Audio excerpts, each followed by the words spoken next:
Hello, this is Omar, and I am going to give a short workshop on humanizing narrative debates for the purposes of AWGMDC 2025 workshop and training initiatives. So, firstly, I would like to thank the Education Corps for reaching out to me. I'm honored and I'm more than happy to share a thing or two that I know about narrative debates. Um, and yeah, and I'm also excited to share this to everyone. So, the agenda that we're going to cover largely covers the three main things. Number one, approaching narrative debates. Number two, understanding what sets great teams apart in terms of approaching narrative debates. And we're going to have a work example using the motion that we regret the prominence of coming out narratives in queer stories. So let's just jump right into it. So, firstly, I think it's important to have a disclaimer. Well, two disclaimers at least.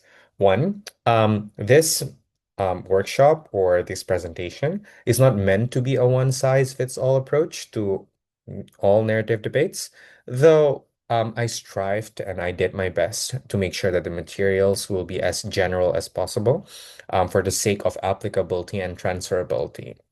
And secondly, this workshop and the material shared are based on personal experiences as a speaker, i.e., what worked for me in the past, and as a judge as well, what I observe from successful teams in most narrative debates that I've judged.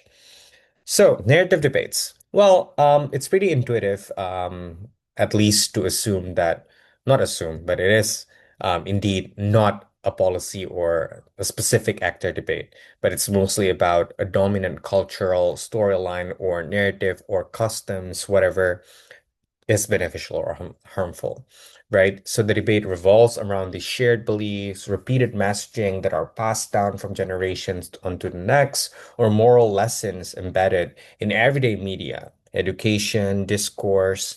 Yeah. So examples of narratives or things that I put out here, right? Coming out is necessary for authenticity as part of the work example that we're going to cover later. Money cannot buy happiness. Education is the key to success. These are all unwritten rules in a way that, or unspoken, some sort of like customs, not unspoken, sorry, unwritten customs, right? Like there's no specific expectation for everyone to follow, but to a certain extent, especially if you're going against a dominant narrative, there would be some sort of social sanctions or exclusion that people are going to face. So, yeah. And therefore, in this type of debate, I would say that winning requires extensive characterization on how these narratives shape individual identity, group identity, or even societal identity, their expectations, and their behaviors overall. So it should not just be about stating harms or benefits, but mechanizing how they spread and influence people over time.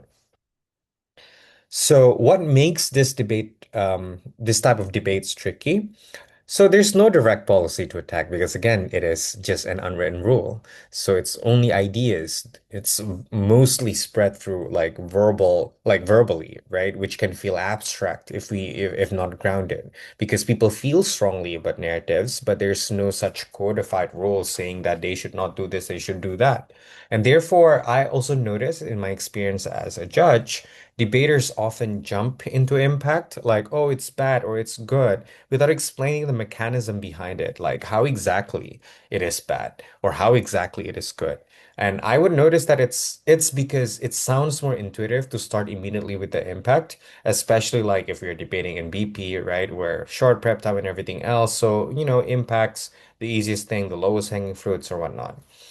And another reason that why this type of debate is pretty tricky is because narratives apply unevenly across demographics. So blanket claims are rarely persuasive as well. And therefore, I also notice that judges, and I think that's how it should be, reward high degree of humanization and illustration in order for us to feel and understand what exactly the groups of people that we are describing in the debate would be harmed or would be benefited in a certain way. So therefore, like key illustrations, key humanizations, details, and diffusion of consequences are important and not just jargons. And then we're going to cover like common mistakes in narrative debates that I have observed. So number one is overusing moral jargons or basically like completely value neutral or normative claims. So, for example, unpersuasive debating sounds like, oh, coming out narratives are empowering or coming out narratives are oppressive. These are moral jargons, not necessarily arguments. They are claims, they are thesis to an argument, but we need to work a lot more to to expand this beyond sounding like a moral jargon. So instead of saying that it is empowering, we need to ask questions before that. Empowering for whom? Right? Under what conditions that the people are empowered and to what end? Because empowerment itself might not be a benefit. We need to explain why then empowerment is indeed a benefit if we can carefully characterize who exactly are empowered, under what conditions they are empowered, because people feel empowered in response to their incentives, right? In response to what they care about as well. So that's why it's important to ask ourselves these questions. Second common mistake is to overgeneralize communities. So let's say using the motion that we already covered, or not covered, but rather mentioned about like the dominance of of coming out narratives in queer stories. So I highly discourage saying that queer people feel X because queer is an umbrella term, which means that not all, by saying that queer people feel a certain way, not only that it is inaccurate, but for the lack of better word, lazy. So we need to isolate specific demographic experiences in order for us to have a fuller picture. For example, understanding that queer people also include closeted teenagers in conservative households, already out queer people in liberal circles, trans versus cis experiences or in certain contexts, whether, let's say, queerness is criminalized or legalized, would also play an important role. So that's why the narrative debates require this aggregation. But obviously, like in debate, sometimes, if not most of the time, it's impossible to talk about everyone, especially in BP, if we're going to have just like a very short time, only two speakers in a team. So therefore, we need to understand that, well, who are most vulnerable in this instance, or at least if the group of people that we believe are most vulnerable are already discussed by our opening, then it's just more about the framing and how that we are going to explain a lot more about why then the specific subset of groups that you're talking about are indeed the most important actors or stakeholders to be protected, um, given the motion. So the first thing that I notice from highly successful teams, especially in narrative debates, is the way they define the status quo. So let's use the motion again, right? That we regret the dominant or the prominence of coming out narratives in queer storytelling or queer media. What we can infer is that the status quo most likely looks like, oh, queer media frequently centers around coming out as the core journey. Or another interpretation is that queer identity achieves authenticity only when publicly declared through coming out. And therefore, the main clash would most likely revolve around is visibility through confession, or at least like a public confession, a necessary liberation arc, or is it a moral imposition, right?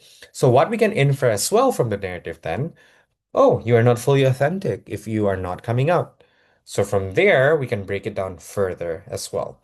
We need to understand the origin of the narrative because narrative doesn't exist out of whim.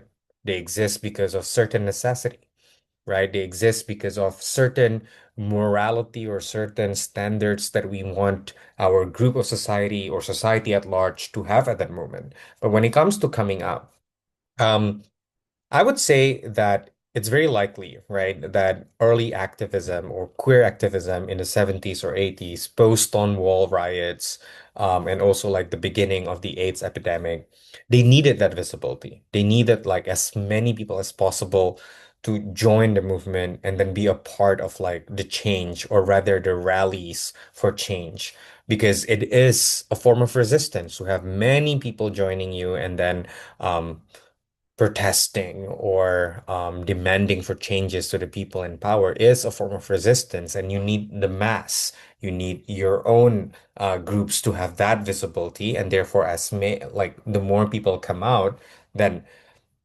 the more legitimate your movement is seen. And therefore, it is also a proof of courage and solidarity between groups, especially like in an era where it was very easy to just shun away people who are queer. And then if we bring it to today, the current dominance looks like or potentially results in overly saturated media, which creates an impression of like monoculture of queer people or acceptable queer storytelling, right? Because these stories, they can be written by queer people based on their experiences or what they would have love to share to the audience, depending on their vision of ideal queer representation. But it could also be written by those who do not belong to the group as well. Um, but yeah, but basically the end goal of all of this is not to attack coming out itself, but it's just to understand the nuance and also the context behind the narrative itself and whether or not the pressure of performing it or it in this instance is coming out as necessary. And understanding why the narrative started being prominent is also key to understand the context behind it as well. So, a couple of things that we can come up with to understand the context behind it. Firstly, is utility and activism that we have covered earlier, especially because visibility gave strength in numbers, as we have discussed. Media simplicity and profit-seeking incentives. As queerness starts being more normalized, not necessarily like in a widespread scale, but as it gets more normalized, right?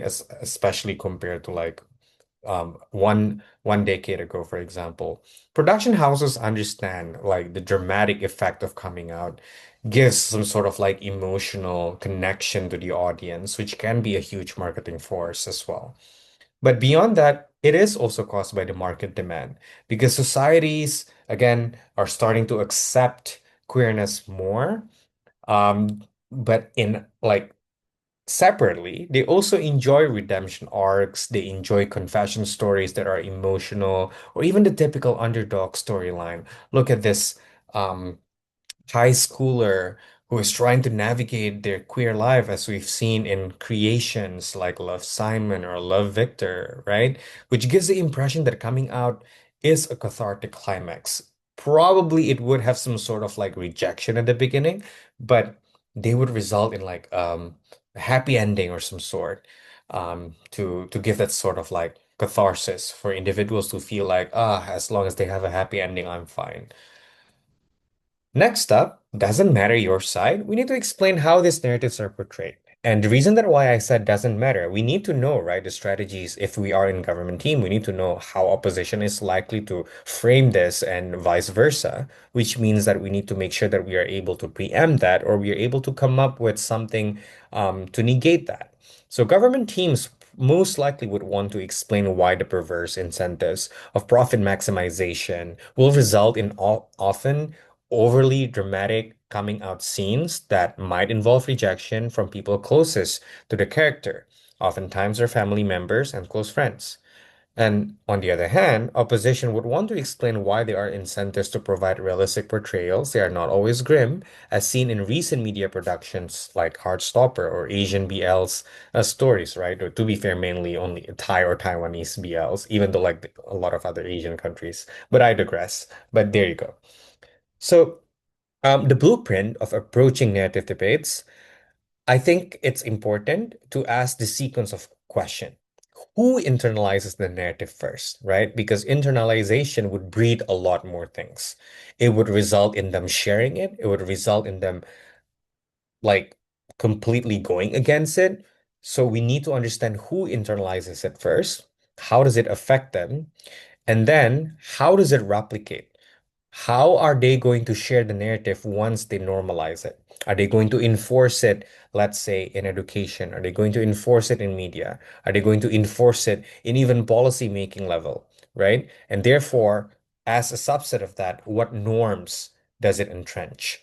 So if we use the example that we regard the prominence of coming out narratives and queer stories, there are three levels in any narrative debates, I would say, that are important for us to understand. The first one is the most granular of it all, individuals. But even then, you can argue that individuals here can also have different subsets of groups as well, right? So as we have covered in the previous slides regarding, oh, it could be closeted teenagers navigating their conservative household life. It could be an already out and proud queer adult.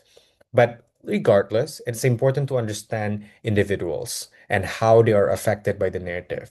For example, how does this narrative shape their self-worth, their decision-making, aspirations, motivations, etc.?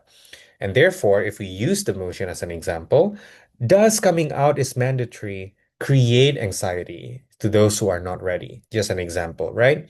And then the second level is the group or community level, because individuals belong to group or community. So it's also important to understand how, when they are grouped together, they would create a completely different norms or expectations. So how does it create in groups versus out groups? In groups refer to, let's say, people who are already out in this instance. But out groups are people who are queer, but they're not already out. Does it create segregation between the communities? So does it create some sort of like expectation policing? Like, oh, the in groups or the people who already conform are going to expect the out groups in a certain way. So, well, does it create a division, right? As an example, good queer versus closeted queer in this instance. And then when we see it in a larger picture, we're talking about society as a whole, like the institutions that form society. How does it influence laws, discourse, media production, or education? And an example is, would policymakers assume visibility equals to safety? So, therefore, what you need to do is to have like a killer characterization framework. So when describing affected individuals, groups, or society, we need to answer the following questions. One, what pressures or constraints define their current life, especially in response to the narrative? Two, what fears or hopes or incentives drive their behavior? And I think that this is a very common like debate strategy, right? We want to understand people's incentives. We want to understand what prevents people from doing something, right? So, especially more important in narrative debates because of how abstract it may be. Third, how does the dominant narrative currently frame those things above? How does the narrative relate or affect their fears, hopes, incentives, etc.? And fourthly, what alternative narrative would better liberate or disadvantage them? Especially given our motion is a regrets motion, then we need to have a counterfactual if we're in government. So we need to understand what would the alternate world be if coming out narratives are not prominent. Maybe to a certain extent, they are going to highlight the plights and general struggles, probably without any sort of resolution related to the coming out. Would that necessarily be better? Next up is the mechanization framework. So the logical consequence or sequence, basically, when it comes to the logic that we use in narrative debate, should be like, okay, this is the narrative, which creates social expectation and therefore forms people incentives, which then result in material or emotional or psychological consequences. If we are using the government side as an example, so let's say coming out narratives dominate, right? It is prominent. And therefore, it results in the social expectation that, well, being out and proud about your queer identity is a form of performance or validation to a certain extent. And therefore, it shapes incentives that individuals feel the pressure to disclose or to come out or to confess, at least to the people around them first. And therefore, it may result in some sort of unsafe or forced vulnerability. And then if we use opposition side as the example, sure, the coming out narratives dominate. But then it also can result in some sort of social expectation, especially in a like in an increasingly progressive, to a certain extent, right? Society. Well, it becomes like a gold standard or a script for families about how they should deal with their children coming out in the future or their close friends coming out, right? And therefore that it may result in the incentives to lower down the stigma because it, coming out and reacting to it do not have to be ugly. And therefore it may result in increased protection. Maybe not necessarily legal protection, but at least a psychological protection that your family is accepting. And yeah. So, running government's case. Let's run this thesis, right? That the narrative overvalues public declaration, which creates hierarchy and forced vulnerability. So we need to mechanize across the three layers of individual groups and then society, as we have discussed. On individual level, oh, because this narrative overvalues public declaration, but not so much on individual security, it may result in individuals becoming anxious, guilty, or having some sort of self-doubt for private or questioning individuals. Excuse me. And then on the group or on community level, well, the out and proud or the brave out loud queer people become a model, which insinuate like closeted queers as cowards for not being able to do the same, right? And we've seen this in a certain interaction, especially in sorry media productions, where let's say one half of the couple or is more comfortable about their identity and the other one is not so much, and then it becomes a source of conflict, and then it's about whether or not the other person eventually came out. I think that we've seen a lot of such trope in media as well. And then on the societal or institutional level, so policymakers or even media companies assume that visibility is equal to safety in a way that we have portrayed enough that look, well, there's already enough portrayals in media, so then it becomes like a pop culture staple or whatnot, and therefore neglecting closeted populations that need extra protection instead of just being told that, hey, things are better. Look at media, look at many people consuming this. Other potential arguments that the government teams can run, and I reiterate that it's very important for us to understand the context behind the narrative, because those are like the groundworks that allow me to come up with these four things. You may come up with like different things as well, but firstly, let's see the first argument. Oh, the prominence creates some sort of mental health trap where closeted individuals feel constant pressure that may result in self-blame for not being brave enough. It is related to the previous point, but then we also need to understand the context again, where and who internalizes this and how it is being affected. So that's why that by grouping like, or not grouping, but by dissecting the different types of individuals that might be affected by the motion, we are able to arrive to this conclusion that it may result in the most severe cases, which is the most likely scenario because there's so many people that are still closeted, they're not comfortable coming out yet because they fear for retaliation. So that's why they keep seeing this in the media, they watch this on Netflix or whatever, and then they feel like, why can I be like this? And therefore, it creates some sort of pressure. And then it is also even fueled by social media, right? Where like, algorithm keeps showing like all of this out and proud couple on social media, those married queer couple or whatnot, that makes you feel like even more trapped because you know that it does not apply to you, that all of this happy ending does not apply to you. But if it's prominent, then these are the things that you keep seeing, right? So therefore that it will eventually haunt you in a way that you're asking yourself and you blame yourselves, why can't I do it? Second point, homogenization of queer stories as prominence means that it's likely for other production houses or other media companies would want to follow suit for the sake of profit. Oh, this production house makes this. Cool. I think we should make our version too, which may result in the erasure of other queer struggles because, again, the granularity of queer struggles are also different from one group to another. And this is only attainable if we are able to dissect the individual, group, and also societal level.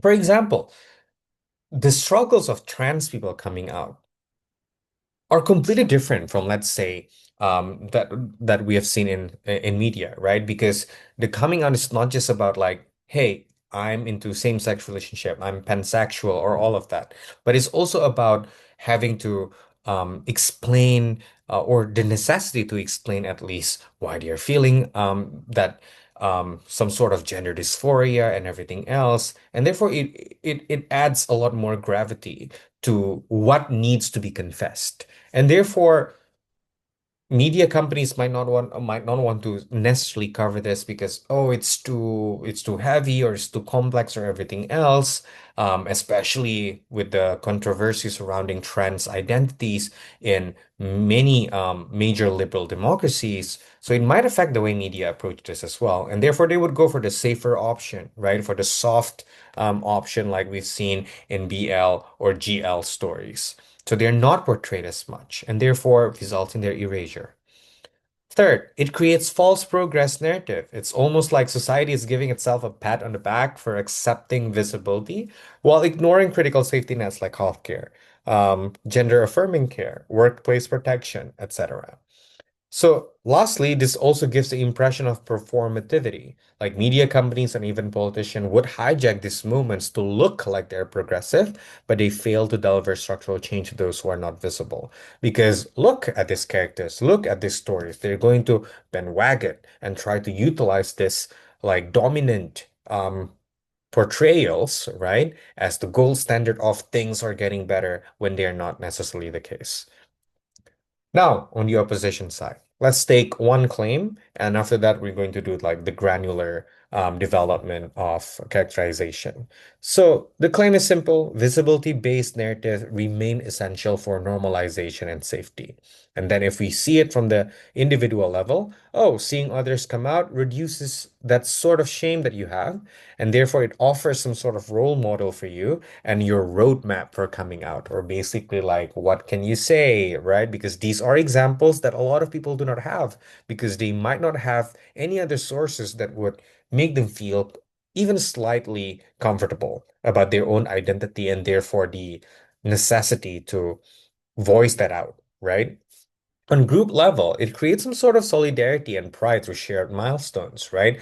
That we are gaining numbers, that we are able to create change that we have covered about the activism utility point in a couple of slides ago. And then on societal level, it forces recognition in law, religion, or even family systems that will not change without confrontation. So we need to show them like it can be good. And the process doesn't have to be ugly. You can still live in harmony and everything else. As much as it probably like shakes the structure, but at least it gives them some sort of like confrontation because it does not look as bad as they themselves try to make it to be. And therefore, the confrontation comes in the form of media portrayals and consumption. Because in the end, if more people consume it, if it is becoming even more normalized, they will have to face a reality and confront that change, right? So yeah, so that's how like the different structure of society can be affected. So other potential arguments that the opposition teams can run, again, we need to understand the context and see the granularity of things. Firstly, oftentimes these stories are the main gateway for society to learn anything queer in a positive way.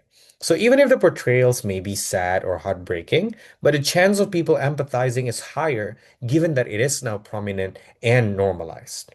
Secondly, visibility may mean a lot, right, to those who do not have role models. So each story then chips away stigma bits by bits by normalizing the visibility.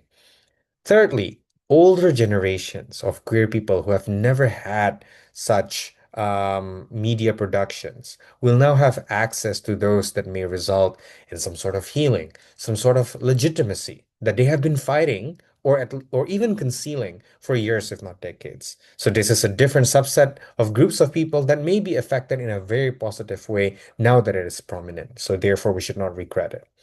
And lastly, while imperfect, it opens space and yeah, for future more diverse queer stories, sexuality, trans people, non-Western arcs in all of this media, and we have seen this a lot, especially in many in rising BL series, or rather storytelling in Asia, for example. So, how do we transfer all of this? I did mention earlier that this workshop is not meant to be, it's not meant to be a one size fits all approach, but there is a lot of like a high degree of transferability. And the structure of approach that we have covered works in almost all narrative motion. Obviously, like the way that we're going to characterize the different effects of individuals, groups, blah, blah, blah, are going to be different. But let's say we use a sample narrative of money cannot buy happiness. Then government's gonna approach like, it discourages ambition, it guilt trips working class joy, right? And opposition is gonna say, well, at least this narrative shields from materialist and capitalist burnout because it creates hedonistic treadmill. It just never ends, right? And therefore, this narrative is important to prioritize mental health, especially for the working class as well. Same thing with the education is the key to success. It creates shame for non-academic talents, especially from the government side, right? About why then like education is the key to success, especially if we want to um, highlight why then this narrative really creates shame for non-academic talents. And then in opposition's approach, well, they're going to say that this narrative is important because it offers a blueprint for mobility where nothing else exists or valued.